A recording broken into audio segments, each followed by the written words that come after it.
Ang instruction ko talaga, nung kami bagong upo, ang instruction ko talaga kay GML, sabi ko sa kanya, alam mo, pagka pinag-uusapan ng ambulansya, healthcare na yan, buhay na ng tao yan.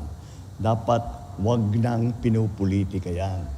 Dahil alam ko naman ang sistema na nung governor ako, kung malakas ka, makakakuha ka ng ambulance.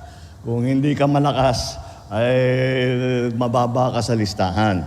Kaya ko hindi naman dapat pinupolitika ang healthcare system natin.